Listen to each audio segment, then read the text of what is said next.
नमस्कार, आपके साथ मैं हूं सुजाता कुकरेती। आप देख रहे हैं महाभारत और महाभारत में आज सीधे सीधे कह रहे हैं कि मोदी की फौज तैयार है और नरेंद्र मोदी की इस फौज ने धावा बोल दिया है। 2023-2024 के लिए नरेंद्र मोदी के योद्धाओं ने धावा बोल दिया है। योद्धा कौन से हैं? सबसे पहले उस फौज के सेनापति की आज जब सवारी निकली है, आज एक रोड शो किया दिल्ली में नरेंद्र मोदी ने, उसकी तस्वीरें देख लीजिए। नरेंद्र मोदी जिन्होंने सड़क पर उतरकर लोगों का अभिवादन स्वीकार किया। आज राष्ट्रीय कार्यकारिणी बीजेपी की 2 दिन की चलने वाली है। कल पीएम का संबोधन होगा, उससे पहले जनता के बीच प्रधानमंत्री नरेंद्र मोदी पहुंचे थे। लेकिन जब सेनापति सड़क पर हो तो उसके योद्धा किस तरह से तैयारी कर रहे हैं उसकी तस्वीर दिखाते हैं। कार्यकारिणी में, जिस कार्यकारिणी में प्रधानमंत्री मोदी पहुंचे उसमें गृह मंत्री अमित शाह पहुंचे। वहां गृह मंत्री अमित शाह की तस्वीर आपको दिखा रही हूं। इसके बाद अगली तस्वीर दिखाइए और जल्दी जल्दी इसे बदलते रहिए। राजनाथ सिंह रक्षा मंत्री पहुंचे उसी बैठक में। ये प्रधानमंत्री नरेंद्र मोदी की वो फौज है। नितिन गडकरी परिवहन मंत्री सड़कों का जाल बिछा दिया है और सड़कों के जाल के जरिए किस तरह 2023 और 24 की राह पर पे आगे बढ़ेगी बीजेपी। योगी आदित्यनाथ उत्तर प्रदेश के मुख्यमंत्री, नरेंद्र मोदी के एक और योद्धा जो मिशन 80 पर काम कर रहे हैं, हिमंता बिस्वा शर्मा असम के योद्धा, नरेंद्र मोदी की इस टीम के एक बड़ा चेहरा, वो भी इस राष्ट्रीय कार्यकारिणी में, शिवराज सिंह चौहान। डिजिटल मार्केटिंग को सीखकर आपके प्रोडक्ट्स और सर्विसेज को दुनिया को बेचना चाहते हैं तो फ्रीडम ऐप को अभी डाउनलोड करें। डिजिटल मार्केटिंग का एक्सपर्ट बने। मध्य प्रदेश के मुख्यमंत्री वहां पर पहुंचे और अब अंदर की तस्वीरें आपको दिखाती हूं। ये देखिए, ये है नरेंद्र मोदी के योद्धा जो 2023 की राह उनके लिए आसान करने में लगे हैं।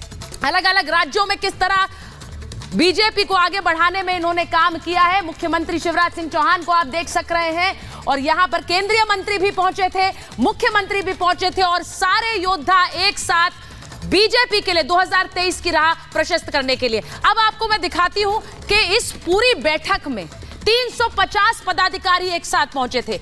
एक हॉल में, एक छत के नीचे बीजेपी ने आज शो ऑफ स्ट्रेंथ किया, यानी बीजेपी का शक्ति प्रदर्शन। प्रधानमंत्री नरेंद्र मोदी थे, लेकिन महामंथन में मोदी के साथ 350 पदाधिकारी थे। जल्दी चलाएंगे इसे, जिसमें 35 केंद्रीय मंत्री जिनकी अगुवाई अमित शाह कर रहे थे, गृह मंत्री, 12 मुख्यमंत्री जिनमें हिमंता बिस्वा शर्मा, योगी आदित्यनाथ, 5 उप मुख्यमंत्री जिनमें देवेंद्र फडणवीस थे, केपी मौर्य थे। ये सारे लोग एक साथ एक छत के नीचे, जो कि इस महामंथन में मौजूद है। और प्रधानमंत्री नरेंद्र मोदी के लिए 2024 की राह में ये वो योद्धा है जो जमीन पर उतरकर लड़ाई लड़ने वाले हैं। इसी के साथ साथ आपको यह भी बताती हूं कि कैसे इस पूरी लड़ाई में 2023 की लड़ाई में कैसे रणनीति बनाई जा रही है, कैसे अलग अलग रणनीतियां बनाई जा रही हैं 2023 को फतेह करने के लिए, उस पर काम हो रहा है। क्योंकि 2023 में ऐसे राज्य हैं जहां बीजेपी सत्ता में है, ऐसे राज्य हैं जहां बीजेपी सत्ता में नहीं है, तो वहां सत्ता वापसी की तैयारी है। कांग्रेस की अंतरकलह का फायदा उठाने का प्लान है राजस्थान में, क्योंकि वहां गहलोत वर्सेस पायलट हो रहा है। भ्रष्टाचार के मुद्दे पर छत्तीसगढ़ में घेरेंगे। यहां सत्ता वापसी करनी है। सत्ता वापसी के लिए किस तरह बीजेपी अपना रोड मैप तैयार कर रही है मध्य प्रदेश में। इसके बाद वो राज्य जहां सत्ता में है लेकिन सत्ता बरकरार रखनी है, कांग्रेस के खिलाफ जीत की बढ़त बनाने का प्लान तैयार किया जा रहा है। यह मध्य प्रदेश में हो रहा है, वहीं कर्नाटक में भी जहां सरकार में है, कर्नाटक में बिखरी कांग्रेस जेडीएस पर बड़ी नजर है, उसके लिए जीत के लिए प्लान तैयार किया जा रहा है। और इसी के साथ साथ जहां पर वर्चस्व बढ़ाना है, जिन राज्यों में बीजेपी सत्ता तो नहीं लेकिन अपना वर्चस्व बढ़ाने के लिए सोच रही है, जिनमें नागालैंड, मेघालय, त्रिपुरा, मिजोरम शामिल हैं, यानी 3 अलग अलग प्लान, सत्ता वापसी के लिए, सत्ता बरकरार रखने के लिए और वर्चस्व बढ़ाने की यह लड़ाई, जिसके लिए प्लानिंग खुद प्रधानमंत्री नरेंद्र मोदी कर रहे हैं। यह रिपोर्ट देखिए, उसके बाद महाभारत।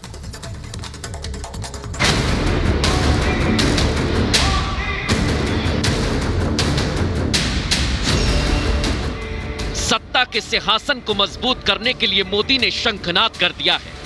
2024 में लोकसभा और 2023 में विधानसभा चुनावों की तैयारी के लिए मोदी मैदान में उतर गए हैं। जमीन पर मोदी के उतरते ही चुनावी हवा बदल जाती है और ये तो बस उसका ट्रेलर है जो बीजेपी की राष्ट्रीय कार्यकारिणी की बैठक से पहले दिखा है। जब दिल्ली में मोदी ने रोड शो किया, इस दौरान कार्यकर्ताओं और जनता में जबरदस्त उत्साह दिखा। पटेल चौक से लेकर एनडीएमसी सेंटर तक सड़क के दोनों किनारे लोग मोदी की बस एक झलक पाने के लिए बेताब दिखे।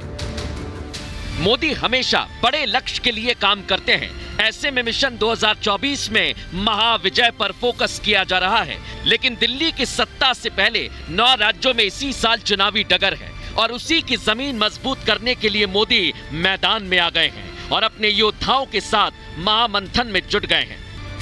2024 में जीत का रोड मैप बनाना, कमजोर लोकसभा सीटों पर फोकस, 2023 में 9 राज्यों के चुनाव पर चर्चा, संगठन और पार्टी को मजबूत करना, बूथ लेवल पर चुनावी तैयारी को धार।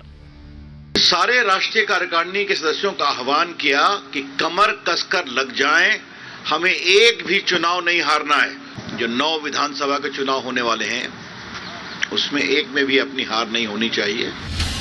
यानी किसी भी मोर्चे पर मोदी कसर नहीं छोड़ना चाहते। इसीलिए गुजरात की महाविजय के बाद ही वो मिशन 2023 और 24 में लग गए हैं और अपने तमाम योद्धाओं के हाथ भी उन्होंने चुनावी बागडोर सौंप दी है। हम हमेशा जनता के सामने नतमस्तक रहती है बीजेपी, और हम अपने कार्यों के बदौलत फिर से जनता के दरबार में जाते ही हैं। लेकिन आज जो संदेश आएगा वो कुछ खास होगा। लोग नरेंद्र मोदी जी से प्यार करते हैं, उन्हें अभिभावक मानते हैं, उन्हें नायक मानते हैं। नरेंद्र मोदी जी के प्रति लोगों का प्यार स्नेह रुक नहीं सकता। ये लोगों का आशीर्वाद है मोदी जी के प्रति। अब मोदी का विजय रथ पहले 2023 को फतह करने की तैयारी में है, लेकिन उसका आखिरी लक्ष्य 2024 की महाविजय है। ऐसे में मोदी के मैदान में आते ही विपक्ष में खलबली मच गई है। सवाल यही है कि बिखरा विपक्ष आखिर मोदी का कैसे सामना कर पाएगा। Bureau report, Republic Bharat. Digital marketing को सीखकर आपके प्रोडक्ट्स और सर्विसेज को दुनिया को बेचना चाहते हैं तो फ्रीडम ऐप को अभी डाउनलोड करें। डिजिटल मार्केटिंग का एक्सपर्ट बनें।